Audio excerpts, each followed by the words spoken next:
At Avocado, we know that not all mattresses are created equal. While other beds trap heat, ours sets it free. Made without polyurethane foams and crafted with natural latex, cotton, and wool. Breathable, comfortable, and supportive. No overheating, just clean, organic sleep that performs. Save 15% on our award-winning mattresses this July 4th sale. Avocado, celebrate organic. Shop at avocadomattress.com or leading retailers nationwide. What is going on? You are listening to Tag's podcast, aka Talk About Gay Sex Podcast. This is episode 773. I am your host, Steve V, alongside Jeremy Ross Lopez. How you doing, Jeremy? I'm really well. How are you? Very good, thank you. Also joining us, the talented Cody Maurice Doggett. How the hell you doing, Cody? Hello, darling. Doing wonderful. How are you? Good. We had a great 4th of July weekend and lots of celebrations. And now I feel like we're in full summer mode, so I am ready and here for it. I want to enjoy every day possible. Of course, today's a little cloudy, but aside from today, I'm just super excited about the summer ahead, which brings me to a lot of things launch in the summertime. Another week, another gay app promising to fix loneliness, dating fatigue, hookup culture, rejection, ghosting, body dysmorphia, and the fact that half of us are emotionally unavailable, but still somehow looking for connection. What am I talking about? I'm talking about GOOSE. It's a brand new app launched by Derek Chadwick. I'm not sure if you know Derek Chadwick. He was a model, an Abercrombie model for years, and kind of an influencer. And he's behind this. He's gay because every few weeks someone comes along and says, we're not like Grindr, we're not like Scruff, we're not like Sniffies, we're here for real connection. And then the marketing is still shirtless men, right? Exclusivity, invitation-only access, and the quiet implication that the hottest gays are already inside. Now, it just launched, you guys, and allegedly, and I'm saying allegedly because we don't want to get in trouble here or get a lawsuit here, but there are accusations that some of the accounts promoting GOOSE may have been AI generated for inauthentic, which is wild because imagine launching an app about authentic connections by possibly using fake gays to attract real gays. It's just, you can't make this up. That's not fake community. Funny. Yeah. Double entendre there. Exactly. And when pressed, the Chadwick, he didn't really have an answer for it, and which leads us to believe the allegations. But maybe the bigger question is, are we so hungry for gay belonging that we'll sign up for anything if the branding is hot enough? A private app, a curated group, a meetup, a members-only social club, a dinner party. We keep trying to engineer intimacy, but sometimes it kind of feels like tech companies are just bottling loneliness and selling it back to us with better fonts. So tonight or today, GOOSE may be the future of gay connection, or is it just another beautifully branded reminder that apps can't really do the emotional labor for us? So I guess the question is, first off, Jeremy, what do you think about this new app? When Archer, a few years ago, I went to the launch party, tried to, in my mind, do the same thing. And it just got shut down earlier this year. It didn't work. Do you think there's room for GOOSE? And what do you think about the allegations? I mean, I'm kind of over apps altogether, and I feel like people need to kind of practice putting their phone down and connecting in person. And I feel like the best way to get to know people is off of the phone, and the best way to learn things about people that you're already like friends and family with is to be off of the phone. And I don't really feel like it's bringing people closer. I almost feel like it's more distant and just less connection. Yeah, I mean, just the other day, a friend of my sister's she's kind of on the app. She used to be on the app, but she was saying nowadays, even the straight community is finding new ways to meet up off of Hinge and the dating apps, and they're doing things like dinner parties where you can go to a dinner party and it's not necessarily to meet your next partner, but you could meet friends and make connections, but it's all done in real life, in real time.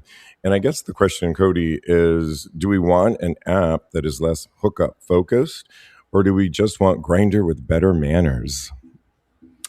You know what? We had Archer, and where did that get us? I Yeah. mean, I was on there for a minute, and then I, let it go. I've been thinking about getting a Hinge though, but that's like not very gay centric. So I don't know what the answer is, and I don't know what it would take for uh, us to really gravitate or really accept an app that is not hookup based. I'm not sure.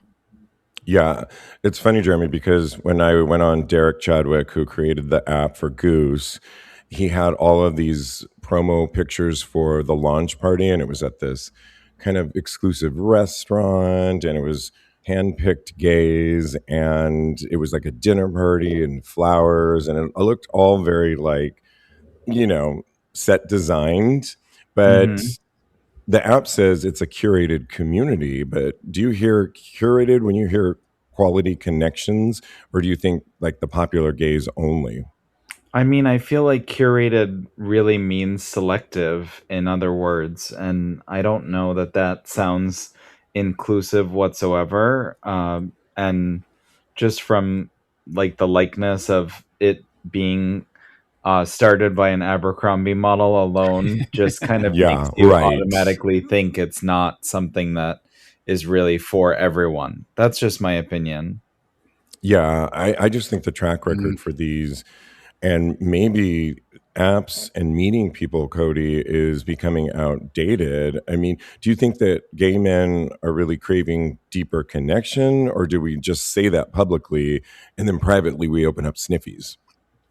I mean, both. I Two think we things can be true at once. let me open up Snippies right now. But I am craving a connection. Like I am really, I think it really is both because deep down we want a connection, but then again, we don't want to be vulnerable enough to actually water that connection to do what it takes to actually be in connection with somebody else and open yourself up to having that level of intimacy. I think that going on Grinder and going on Sniffies is just easier and it you get hurt less. So I think that there is a lot of that is embedded in that and in the gay culture. And also I was just telling you offline that last night I had a whole FOMO. I stayed in for once in my life, and I Right. had a whole FOMO thing. One of our friends texted me. He's like, "Are you coming out tonight? I want to see you." I was like, "No, I am staying in this evening." But then all night, I was like, "I wonder what they're doing." So I think there's that whole FOMO element to it as well. Like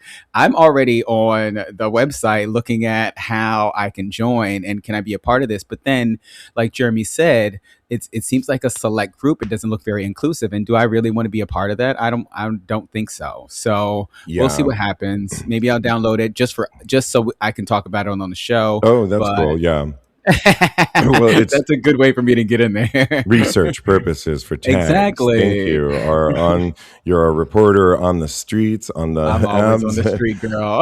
Yes. I mean, it does bring up, I mean, Wired's reporting raises questions about whether some of Goose promoters were real people, AI generated or part of a inauthentic marketing network. And the Gay Times and the Advocate also covered the accusations that AI style profiles may have been used to attract users. These are allegations, but everybody's reporting on it. If the reporting is accurate, it raises kind of bigger ethical questions. I think they're not off to a good start. Let's just put it that way. But I guess the question is, would you feel tricked, Jeremy, if you signed up because a hot guy invited you and then later found out that he may not have been real? Of course. I mean, that's like a huge letdown. And then on top of it, just it's a little creepy at the same time that it could be like a completely fake created persona. Yeah, I mean, I think it would be totally. I think if they had just said we are going to, everybody's using AI in some way, big tech companies, but the fact that they haven't addressed that and it looks like it could potentially be true is kind of alarming in many ways. I mean, but Cody, is there any difference? Like, we've gone to clubs, when you look at a promo for a club, it's always got hot guys on there, the big circuit parties, and that often makes us want to go to the party. Like, are they going to be there? Is there any difference between that than what Goose is doing? No, I don't. It's funny that you say that because somebody sent me a flyer and it had like a model on it, a really hot model. And the guy lives in London and I know he lives in London and I follow him on Instagram. And I said, well, he's not going to be there. So why is he Right. on the flyer at all? So yeah, I don't think it's any different than that. But I do feel the whole having a guy invite you to come to the app and it not even being a real person, that is very disingenuous. And like Jeremy said, it's creepy and it's like a huge ethics violation. I feel like, I don't know. And I want to give this guy the benefit of the doubt because maybe he is more than just a pretty face, but it's him not answering is not looking good for the whole thing. And I think that as far as like, if I wanted a pretend boyfriend, I could just make one up and I could just use AI to make up a pretend boyfriend. So, I mean, we'll see where this goes. Yeah, I would definitely feel I wouldn't like this at all. And I mean, it reminds me though, I mean, my best friend in San Francisco used to put on clubs and I would help him. I was the lead go-go boy. And often his whole thing was, I hate seeing these ads in these rags that you're never going to see these boys. So we would do photo shoots for all our promos, and because he really wanted the people on the cards to be the dancers that you'd see at the night of the club.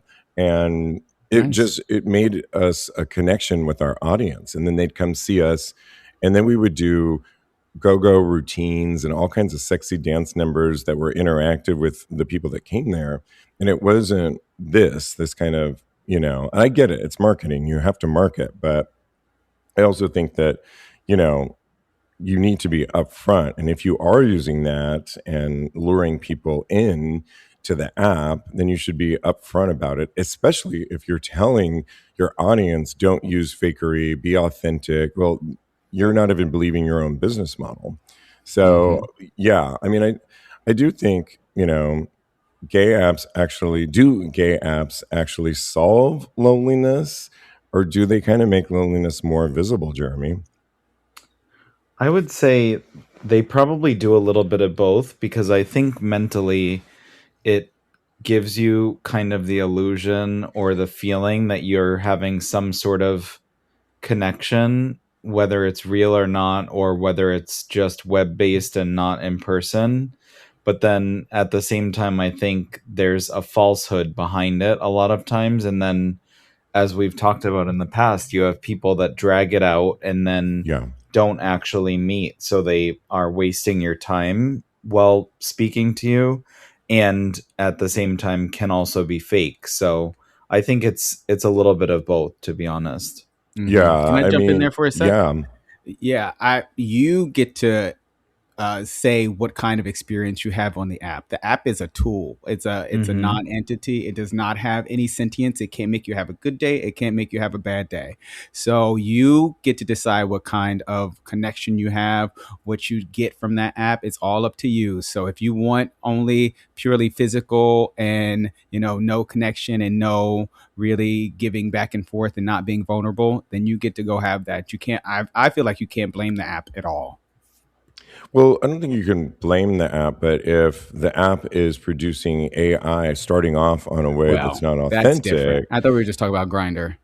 oh, well, and then let's talk about Grinder, because a lot of people are fed up because there's these huge paywalls that, in other words, if you, sure, they say it's free, but it's limited access and tons of unwanted ads. And then what you ultimately get is having to spend a lot of money to get, I mean, I think the last we were reporting on was in the hundreds per month, and like a lot of money just to get, laid. And it's like, wow, I'd rather just go out and meet people. At least you won't get ghosted if you're staring somebody in the face. And if it's just a hookup, go to a dark room, is what I say. I mean, Mm. it does bring up this meetup trend that I alluded to at the beginning of the show, where are we going back to real life? And there does seem to be kind of this broader hunger, if you will, for meetup groups, queer social clubs, activity based gatherings. I mean, I don't want another app. I want to be in a room with people where there's like energy. Meetup itself lists hundreds of LGBT groups and hundreds of thousands of members, which suggests that old school interest based gathering still has a real place. So I don't know. I'm kind of into the meetup groups, whether it's sexual. We talk about MMX on the show, Male Massage Exchange, and they do all kinds of tantric and getting closer to your sexuality here in New York. And then there's all kinds of hiking groups or just the bar scene. I mean, Cody, we just went to the reopening of an homage to Rawhide, which harkens back to the old 70s and 80s. And I think it's so refreshing to see people going out more. But what do you think, Jeremy? What do you think of the meetup trend that's come back again? I think it's good. I mean, I think it's healthy, and like it sounds more exciting than not. You know what I mean? Yeah. And then staying home, or then just texting with someone, or staying on the apps rather than actually meeting in person. Yeah, I mean, I'm definitely for meetups, and I said this before. I talked to all my neighbors, and I just love that. Right now, it's rooftop season, and I just love going up there and talking to all my neighbors and just connecting. And it's never been a greater time for me to, be so social with people, and I love that. I mean, Cody, would you rather meet someone through a shared activity or through a profile grid? Both. I enjoy both. I think that for me, honestly, but to tell the truth, I've probably had a lot more success meeting up. I don't know if that's true. I think it's like 50-50 for me. I think that I've had just as much success on the apps meeting up with people as I have out in the real world. I'm actually going to an MMX event, or I registered for one. We'll see if I go on the 21st. I don't know if you are interested in coming with, but I'm going with a friend for. What's the? Yeah. What's the? I'll send it to you. Okay. I'll send it to you. Got it. Okay. All our listeners are going to be be there too now. Come on, y'all. Come on. Wow. I mean, yeah. No, I do think there's a lot more opportunities, and people are becoming frustrated with the apps. And I'm sure people are definitely, it sounds like Grindr is still as popular as ever. Sniffies, of course, all of them. And I don't think it's the end of them, but it is refreshing to see that people are actually getting out there more. And you're somebody, Cody, that really does both, which I think is you kind of make the best out of both of things. You go out a lot, but you also use the apps and you're successful on them. And I think that's really good. It's kind of interesting, Jeremy, because you're sick of the apps, but you met your boyfriend when he slid into not an app, but actually you didn't meet him on an app, right? You met him on a social media app, correct? Yeah. He was a listener from the podcast, and then he contacted me from Instagram. Yeah, and I think that was prior to that, were you using the apps because you had been moved back to Massachusetts, but to kind of get back out there, were you using the apps? Were you successful, or was it what a lot of people are talking about? Dishonesty, flakiness, I found manipulation. at least in my area, it was definitely like a big waste of time, and like kind of flakiness, and just not any sort of attraction or really like meeting up with anyone. It was really just like a time waster a little bit of just like conversating with people and then it not coming of anything. And yeah, it's definitely much nicer to not have the same interactions anymore. Yeah, I mean, I don't think the problem, Cody, isn't sex. I mean, I do think a lot of these new gay apps, when they come around, they kind of act like hookups are the problem. We need real connection. And I don't think that's the problem. Why do you think new gay apps come, like Archer did that? We're not a hookup app. Sniffies didn't say it. They did the opposite. They actually dove into hooking up, which I thought was refreshing and new. But why do you think a lot of these gay apps like almost act like hooking up is a bad thing? Well, I think that they see it as a niche market that's kind of untapped. But in actuality, I feel like it is kind of been tapped in by like the hinges and I don't know if OkCupid is a thing anymore. I haven't been on any dating apps for quite a while. I've been on plenty of hookup apps, uh, but I feel like all of the straight markets for dating, I think that they are more established, and therefore the gays are already tapped into those for actually meeting people. I know a lot of people who have met on Hinge, so I think that's the go-to place if you want to actually meet somebody to date. And I feel like when a gay dating app that's not um, more hookup centric, I feel like that it kind of falls by the wayside because people are already invested in their Hinge apps and their profiles there. So I don't know. I feel like maybe they just missed their moment to capitalize on that market. Yeah, and I just think, well, there are obviously success stories. I just think, a lot of apps, we were just talking about it today earlier, that my sister has a new adopted dog and she's here, but she used, what's the name of the app, Viv? To walk the dog. We'll shout out to Rover, and we have this lovely dog walker that is, because my mom's 89, so and it worked. I've used TaskRabbit before and had my walls painted, and these are apps that actually work, that produce results. Uber can get you to where you need to go, and all these apps will work. Somehow it hasn't worked when finding love or a relationship in general. I think it's not working. So I am refreshed to see that people are actually getting out there more. I think in our gay community, I think what, Tristan Shoecraft is doing for the gay community and really opening up spaces as a gay man, along with his mister around the world, giving us prep and all that for free, is refreshing and allowing us to get out there. So, maybe Goose works, maybe it doesn't. Maybe the allegations blow over. I'm not sure, but the reaction tells us something real. Gay men are tired of being marketed connection while being sold access, fantasy, and status. We don't just want another app with hotter branding. We want spaces where people are real, honest, horny, yes, complicated, available, and actually willing to show up. So that's our take on that. Let us know what you think on that. Are you gonna, if you're looking for love or real connections, as they state, would you try Goose out? And it's with this alleged controversy. We want to know.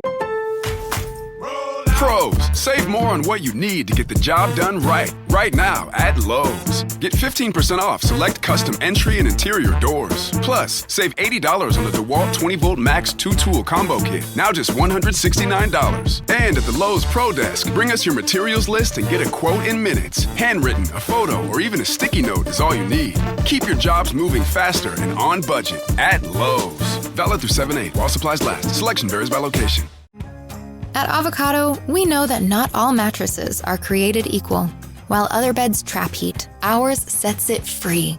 Made without polyurethane foams and crafted with natural latex, cotton, and wool. Breathable, comfortable, and supportive. No overheating, just clean, organic sleep that performs. Save 15% on our award-winning mattresses this July 4th sale. Avocado, celebrate organic. Shop at avocadomattress.com or leading retailers nationwide. Let's take the conversation over to our Patreon community, where we continue all week. You can go to patreon.com/tags podcast. And with that, it's time to get into hot topics. And there are a lot of them, including the Atlantis Cruise just set sail for their Mediterranean cruise, and it's already been blocked on certain docking places. And I'm talking about Turkey. Authorities in Turkey, so Atlantis was set to dock in Turkey, they have barred the Atlantis Cruise from docking at 2 ports in the country. And Patti LuPone, not my favorite, but was scheduled to perform, and she still is, but she expressed her outrage over not being able to dock in Turkey. Well, CNN reported the Athens to Venice 10-day cruise, which set sail yesterday, Sunday.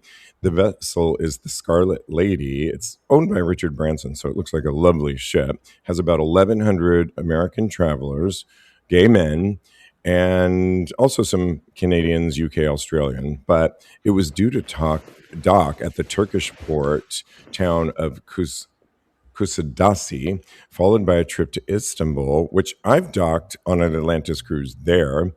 Apparently, they've changed their mind.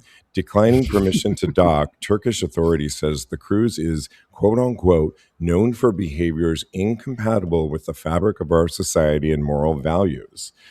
Wow. Rich Campbell, the CEO of Atlanta, said it's pretty stunning. I mean, the reasoning behind it is that it's a gay group.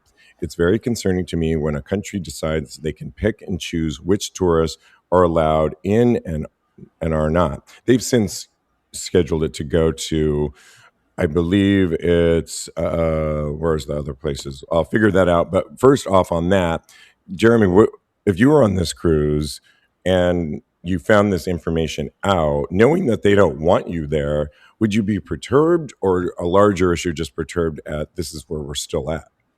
I think it's kind of a 50-50 where I feel like if they don't want you there, I wouldn't want to be there because I wouldn't feel safe. So I think it kind of makes sense to have it dock somewhere else where they are accepting and okay with you being there. I mean, because when you dock, you walk around, you have like a few hours at the beach or whatever, and but then a part of me is like it does set us back because they should be accepting, and if we've been there before and done it, then it's kind of ridiculous. And also the fact that the conduct that they're talking about is usually when the cruises set sail.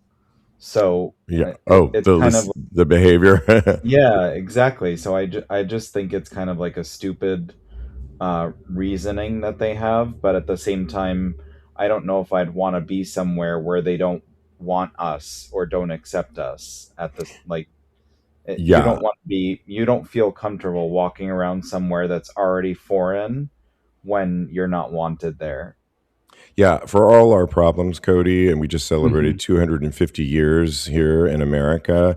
It does make Girl. you think, do we have it so bad here in many ways when an entire, yeah, we have, homophobia within our country, but the US isn't yet under this administration banning certain behaviors and calling it what they did. Oh, and by the way, they will now stop in Cairo, Egypt, and the Greek island of Crete. But Ooh. Cairo, Egypt, I'm not sure that that's much better. And they haven't, there's been not the most welcoming towards gay people. So I don't know. What do you think of all this? And would you be pissed off if you're on this cruise, or would you just be like, forget it? I mean, they don't want us there. Let's move on. Yeah, definitely. I agree with Jeremy 100%. If they don't want us there, then I don't want to go there. I would rather go to a place where I felt safe and welcomed, and people who recognize that, we are human beings despite our differences. So I would never, I wouldn't want to go there. I feel like I've had people in my life that have told me to visit Turkey, and my hair transplant, that's going to be going. I'm going to be going there too. Yeah, So everybody says that's where you go. Apparently, so you have to go like a few times, Cody. I so, will be visiting there soon. But I feel like for the purposes of the gay cruise, I feel like that is not a place that I would want to go and not be able to express myself fully. Yeah, well, from Atlantis Cruise over in Turkey to our own backyard, and I know I mentioned maybe we have it better, but maybe we don't. When a baseball kiss sparked heckling by a gay couple that really no couple should have to endure. It was the first baseball game to remember when these two guys decided to make it White Sox fans, Billy Nesnadal went on a date with his boyfriend Paul, and it was Paul's very first baseball game in Chicago, and everything was. They thought this would be a great. Even Paul received a first game. Apparently, you can get like a certificate that says it's your Mhm. first baseball game, and this was marking like a date for them. So it's like a keepsake, right? And they, like many couples, laughed, watched the action unfold. They enjoyed all of the food, and had a great fireworks, lit up the stadium. Billy wrapped an arm around Paul. It was basically an ordinary gesture with two people that care, when some fans sitting a few rows behind them began to criticize them. And according to Billy's Instagram post, they were heckling, which soon followed later. Paul gave a kiss, to Billy, and the comments escalated. People shouted insults to the couple, gross, disgusting, while another voice yelled that they were ruining this for all of us. And the harassment really didn't end. Billy said the shouting continued, which an experience that was supposed to be enjoyable. And, he decided to tell his story because when he got home, he broke down. He was crying, and because it reminded him that, with all this controversy, a lot of baseball, like San Francisco just did a LGBTQ day and night, and it was met with a little bit of controversy because some of the players opted out of wearing the pride hat, and this is San Francisco, and instead put a religious saying on their baseball cap, like they don't support this. But that's why some of those nights exist, Jeremy, because we still need that here in America, even in 2026. I mean, such empathy for this couple, wouldn't you say? And what do you think of this whole thing? Yeah, I think it's ridiculous that they like can't even embrace each other in public at a sporting event without people having something to say or some like dramatic reaction. And I don't, I'm not a sports lover or fan, and I don't really go out to any sporting events. So I mean, not that you shouldn't be able to, because I definitely think that it should be able to be a safe space, or at least just like embrace your partner without it causing any sort of ridiculous moment. Yeah, I mean, it's. I'm not Mr. Sports fan either, but I have really been getting into the World Cup for certain teams. I mean, Diego's from Paraguay. Sadly, they lost. I'm Mexican, and we were rooting for the Mexican team. We were watching it yesterday. Sadly, they lost. But also, Cody, many when the last time Mexico played, there were fans, not the players, but many Mexican fans that were, it's like a thing to yell homophobic slurs to the opposing team. And they were told to stop because FIFA doesn't allow that. But when are we going to get away? Like everybody thinks like, oh, the great American pastime of baseball, right? And the Supreme Court has freaking said that gay marriage is legal. And here you can't even go to an American pastime or the World Cup, and you're a target. Yeah, and they feel so emboldened because there's so much hate that is being spread around uh, haphazardly out there in the world right now, and especially in the United States. So they feel like this is par for the course, and they can just spew this hate at everybody that is not like them. So I really feel like we have some work. We have a lot of work to do here. I'm glad that we did this story after the previous one because I definitely forgot to talk about how America has some work to do as far as being discriminatory, and I can totally see the current administration attempting to restrict those rights and being able to be out in the street, like maybe down the line. I know they probably couldn't do it right now immediately, but I definitely think that that's on their vision board. So I really feel like this is something that we need to be vigilant about. We need to keep doing the work. I think we're doing great against pushing against that tide, but we can't let stuff like this stand. I wish I was there to help. Bill is his name. Yeah, Bill. Yes, right. fight against fight against this because it's just completely unacceptable, and I don't understand what about two people kissing is so upsetting to somebody. I just can't wrap my head around it. Like, why is that your business? Pay attention to the game. If that's what you're there for, you're not here to pay attention to me and whoever I'm kissing. So That's get why your life together. That's why these stories are important. I'm really glad they took to Instagram to tell their story, if nothing else, because it reminds us that's why we need a pride. It reminds us that we still have work to do.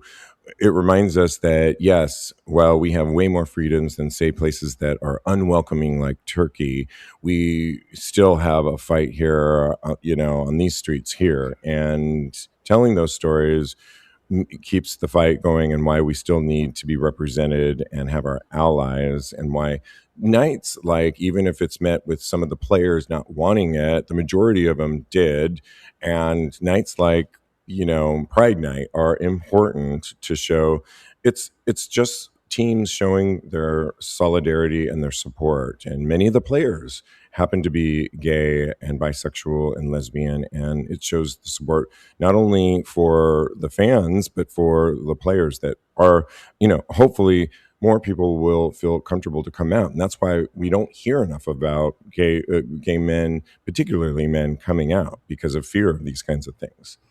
Well, let's switch gears because so something a little bit more lighthearted, because it is summer, but it's the summer of swim trunks. Yeah, you heard me.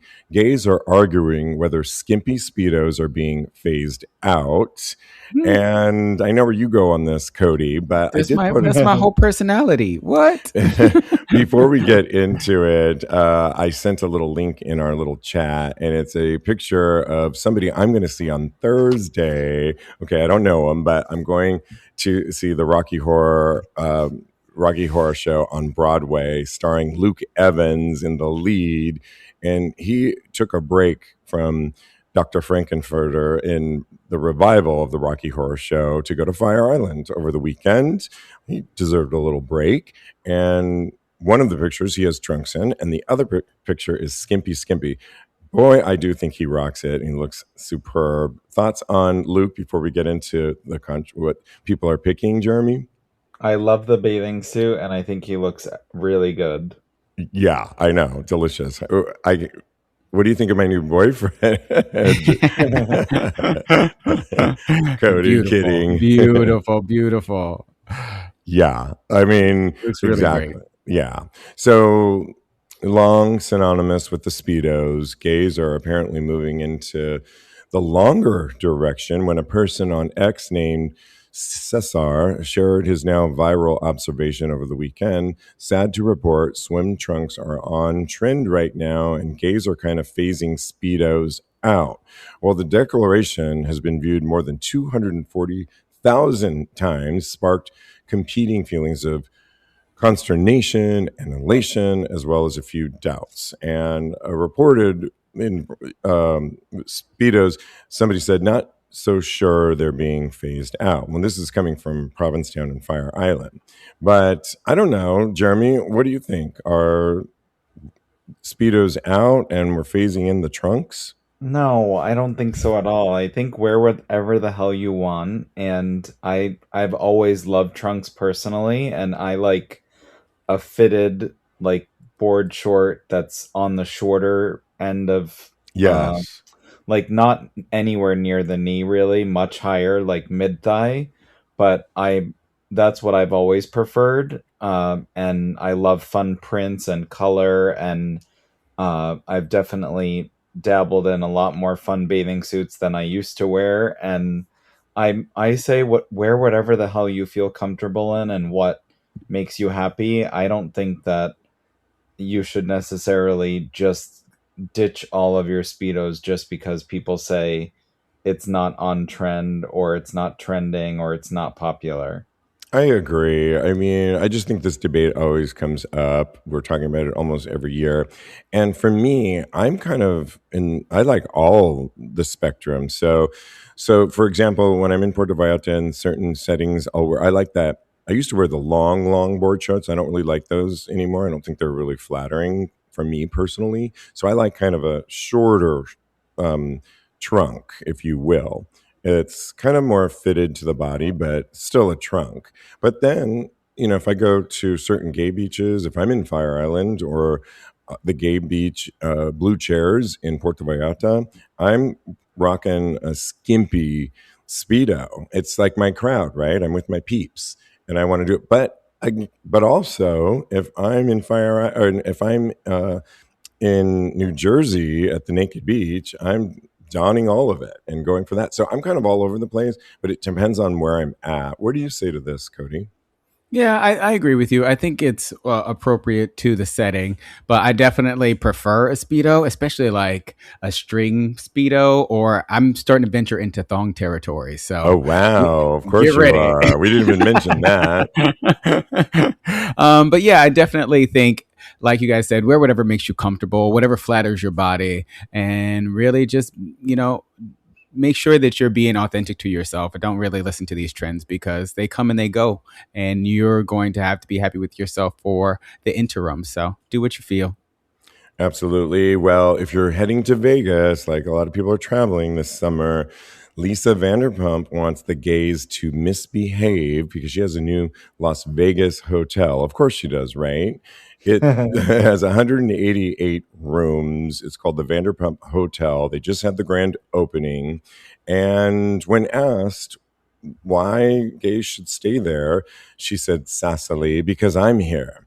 I could see her saying that. And it definitely has her aesthetic. There's a lot of pinks and plush white bathrobes, Pomeranian emblazoned tote bags, and a top 40 pop playlist. I mean, I don't know. I mean, good for her, I guess. Would you stay at this hotel, Jeremy? I mean, I definitely wouldn't say no to it, but it wouldn't be my top pick either. Yeah. I'm not in love with all of the frou-frou pink and all of that Barbie stuff. Yeah, right. Yeah, I mean, I don't know. I would look at it. I would look at the pricing first, honestly. But it is next door to Dre's After Hours, which our crowd, or gays, can go to, which would make it convenient. Cody, would you stay here? If it was free. I know we should have got in on we could have promoted it and gotten in the press, but yeah. Yeah, totally. But I don't know if I'm exclusive invite for this. Thank you, Lisa. Call me, okay? Yeah. No, I can't see myself clamoring to get up in here. I'm actually good. Like Jeremy said, the pink frou-frou, I'll probably start to have a migraine after a while. But yeah, good for her. And I'm happy for her and this. I hope it's very successful for her. Yeah, exactly. I'm kind of on that spectrum too. We'll see. A couple of, before we get into giving some advice, couple of deaths that we needed to report on. Adult star Dale Savage died from a stroke only at 62. The popular model created content for nearly a decade. He was pansexual, and he passed away after a sudden stroke on June 19th.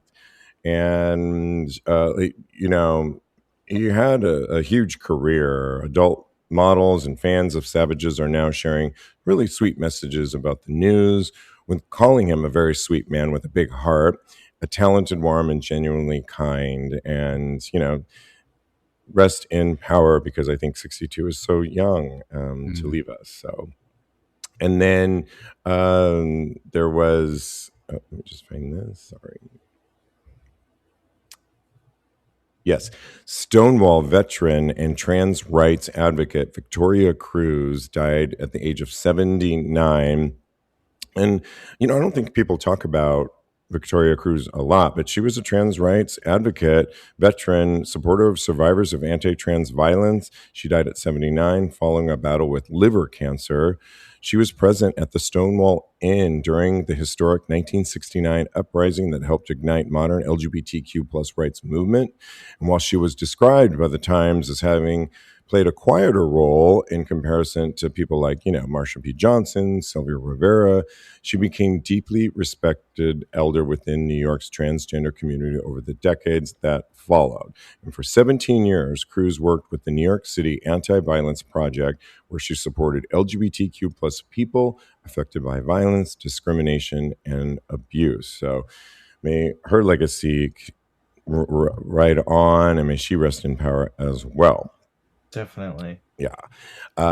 We love giving advice on the show, and today is no different. And I wanted to do this one that was really kind of interesting. It came from Reddit when they wrote, "A boy in every port, but can't find love. I live on a sailboat." This was like, who do you ever meet? Who has this story, right? It's not like a typical story. He lives on a sailboat for 7 months of the year in the Caribbean, traveling between different islands. The other 5 months, he lives in a conservative middle America state. In every port, I seem to meet someone who's interesting to me and seems interested in me.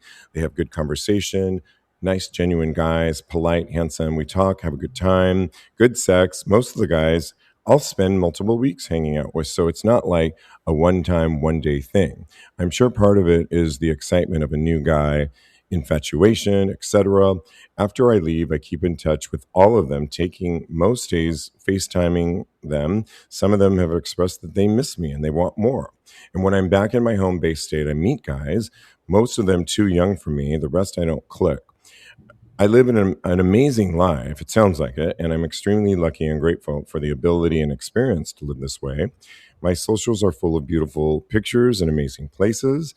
I was at SF Pride this last week, and some random guy came up to me at a bar and said he follows me on Instagram and commented how amazing my life is. When I think back over the past couple of years and look at the experiences and places, it makes me so happy. When the day is over, though, I'm lonely and depressed because I can't find love.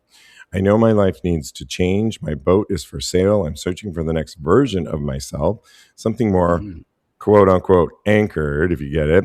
Part of me doesn't want to give up my lifestyle. I have to decide what's more important to me, the freedom or the partner. So the question is it crazy to give it all up, move to Guadalupe, Dominican Republic, St. Kitts, etc., and try to make it work with one of the port boys? Or should I anchor myself somewhere more reasonable? San Francisco, LA, Baltimore, Philly. Jeremy, what do you say to this? I would say anchor yourself in any of those locations, and I would say he can always go back to one of the port boys. No, not only that, but wild.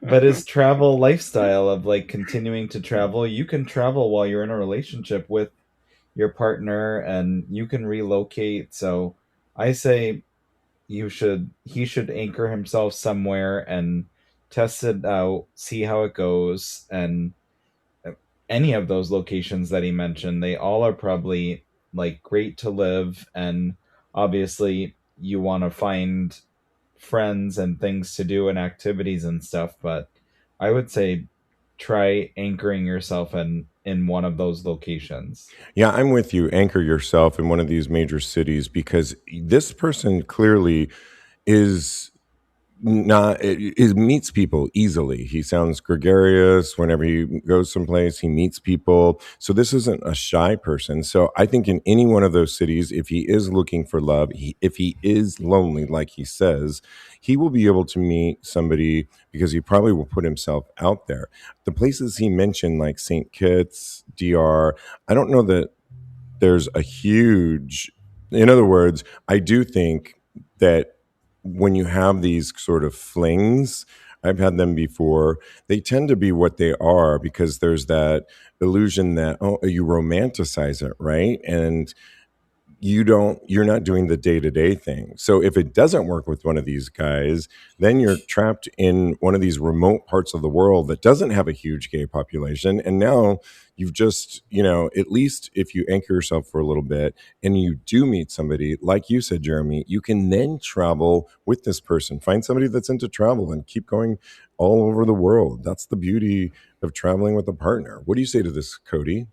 Yeah, I don't think he should sell his boat, honestly. I think that that's something that's not necessary, especially if he like loves it, if that's part of his being, but maybe he should start traveling less. I think like you guys were saying, maybe he should anchor in a city where there's a port, and then he can actually stay in that city with a nice gay population, and then really kind of live his life and maybe search for a partner that way. And then like you guys said, he can go and explore the world with that person, because I feel like, and there's nothing wrong with like changing your life and becoming having different versions of your life throughout time and becoming somebody new. But I don't know, it doesn't feel or sound to me like that's something that he wants to do. Like he's just doing it because he wants to find a partner, and I don't agree with that. So maybe he should rethink that, in my personal opinion.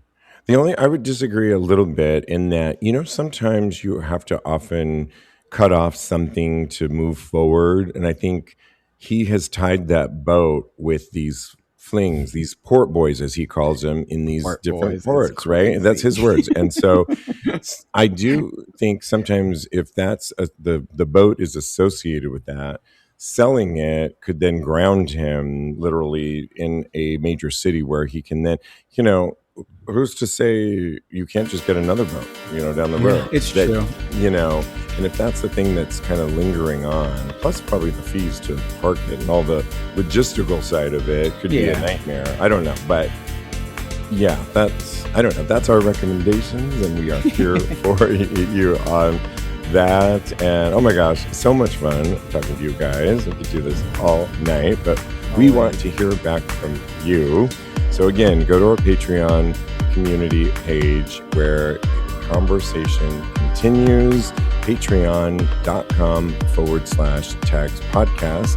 And don't forget to follow my co-host on social media. Follow Jeremy on Instagram at jrosslopez. Follow Cody on Instagram and Blue Sky at Mr. Maurice. Follow me, I am _Steve B on the gram. And in the meantime, continue having hot gay sex. Love it.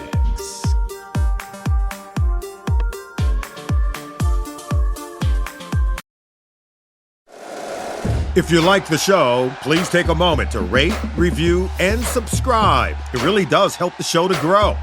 Thank you for listening.